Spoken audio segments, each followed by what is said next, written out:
everyone. So I'm Anita, and thank you so much for tuning in to Pop-Up Africa's live coverage of today's event, Stories from Senegal. We are super excited because we're joined by none other than Chris Cox, Facebook's Chief Product Officer. How are you, Chris? Really good. This is fantastic. We're so excited to be here. How are you enjoying Senegal? We've been here about 12 hours. It's fantastically fun so far. The panelists we had just now were some of the top creatives using social media here in Dakar. We had a celebrity chef who I'm about to have a couscous lesson with. Have you ever had couscous before? I've had couscous, but I've never made it. And I've never had a lesson from somebody who's such a famous creator.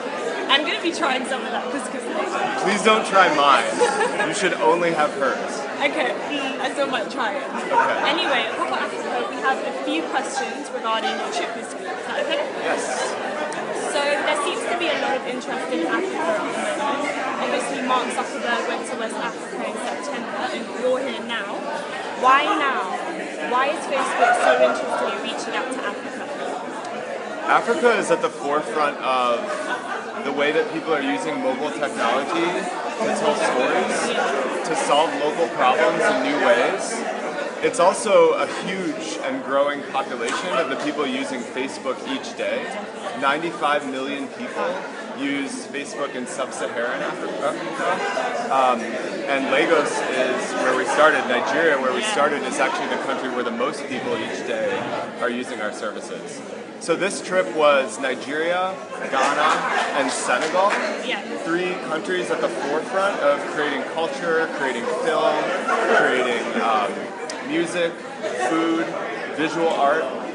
So much of the culture of these regions is starting to find people outside of the regions and help people understand a lot of the different viewpoints on this part of the world. We actually, the very first day we were here, we had a live stream from the shrine. In Lagos, In right? Lagos. Yeah. And it was cool because a lot of people know about the shrine. A lot of other Nigerians know about the shrine. People all around the world know about the shrine. In the United States, there was a musical about Fela Kuti that a lot of people saw. And there had never been a live broadcast from the shrine, ever. And you guys did it? We did it with Femi, and he was amazed Yeah. at the response because so many people tuned in from around the world to watch what a night there was like. Yeah. And I think that's an example of something that is happening more and more and more across a lot of different kinds of art forms, across a lot of different regions in West Africa. And we're just excited to see what that looks like and to hear from the people who are leading. Your preconceptions surrounding the usage of social media in West Africa, and how did that differ from the reality you lived this week?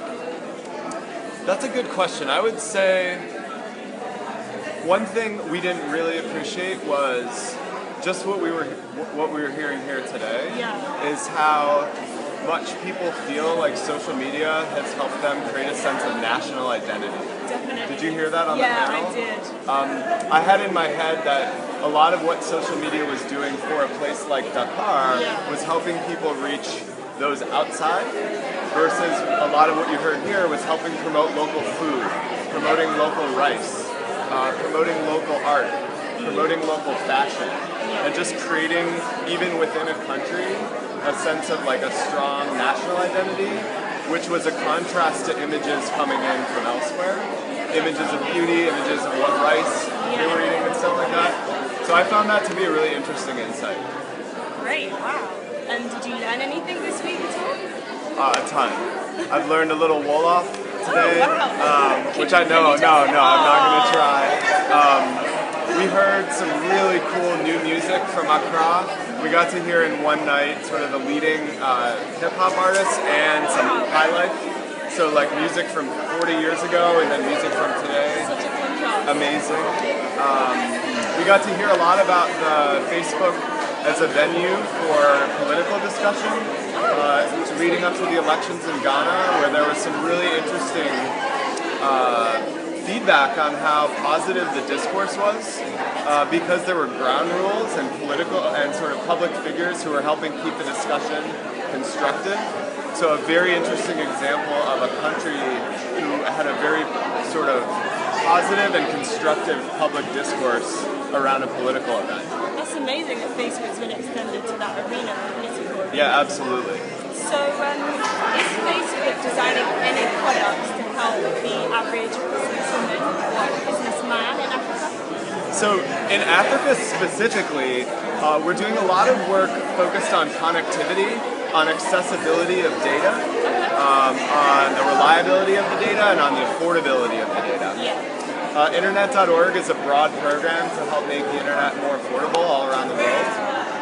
One of the places we visited in Nigeria, in Lagos, is an express Wi-Fi pop-up, which is, yeah, it allows internet cafes or electronics shops or really anybody to decide that they want to be a venue for fast internet, and then we help hook up a fast internet connection and they can sell data packages. We partner with ISPs, local ISPs, to deliver faster internet.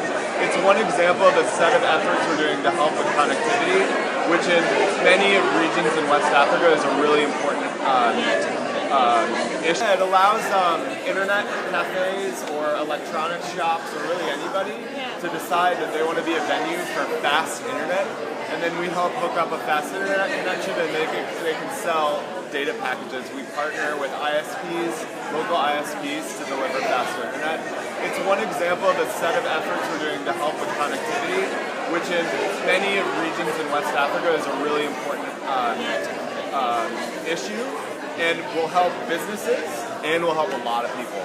Okay, so at the last question, and perhaps my favourite one, what has been your favourite meal during your trip? My favourite meal? Yes, and wait, and what have been your best experiences? Okay. No pressure though, I'm half Nigerian. Please don't ask me to weigh in on jollof. I know that if I weigh in on jollof rice, I'll be kicked out.